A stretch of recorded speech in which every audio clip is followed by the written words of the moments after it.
శివశంకర్ తండ్రి మనవరాలి గురించి నిజాలు తెలుసుకుని ఆశ్రమానికి వస్తాడు. జానకమ్మ ఆయనను చూసి "నువ్వు నీ మనవరాలి కోసమే వచ్చావు కదా" అని అడుగుతుంది. ఆశ్రమంలో ఉన్న రేవతి అనే అమ్మాయికి తన వాళ్ళు ఎవరో, తన కన్నతల్లి ఎవరో తెలియదు. తనను రేపు ఎవరో తీసుకెళ్ళడానికి వస్తున్నారని తెలిసి ఆమె తీవ్రమైన ఆవేదన లోనవుతుంది. తన కన్నతల్లి ప్రేమ ఎలా ఉంటుందో తెలియదని, ఆ ప్రేమనంతా తాను జానకమ్మతోనే చూసుకున్నానని రేవతి ఏడుస్తుంది. తను ఎక్కడికి వెళ్ళనని, జానకమ్మతోనే ఉంటానని మారం చేస్తుంది.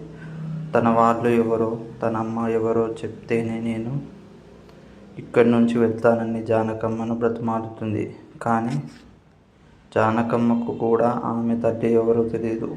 రేవతి తన మనసు మార్చుకుని చివరిసారి జానకమ్మ అన్నం తినిపించడానికి వెళ్తుంది.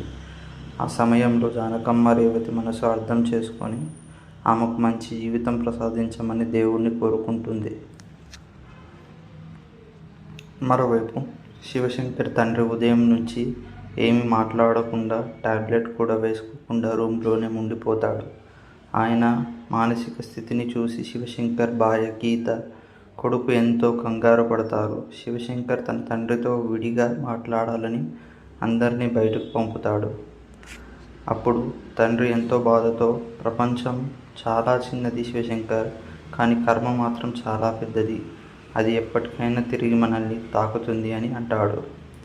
20 ఏళ్ల క్రితం శివశంకర్ చేసిన తప్పును, పాపను ఆశ్రమంలో వదిలేయడం గుర్తు చేస్తూ, ఆ అమ్మాయి తన సొంత మనవరాలేనని, తన కొడుకు చేసిన పాపానికి ఆ అమ్మాయికు పిల్ల ఇన్నాళ్ళు శిక్ష అనుభవించిందని కన్నీరు పెట్టుకుంటాడు.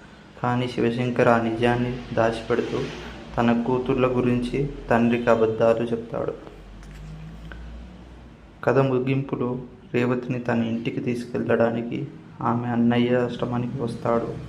మిలిటరీ ఉండే అతను జానకమ్మ గారి ఆశ్రమంలో పిల్లల్ని ఎంతో పద్ధతిగా, డిసిప్లిన్గా పెంచుతారని తెలిసి రేవతిని తమ తీసుకెళ్ళడానికి వచ్చానని చెప్తాడు.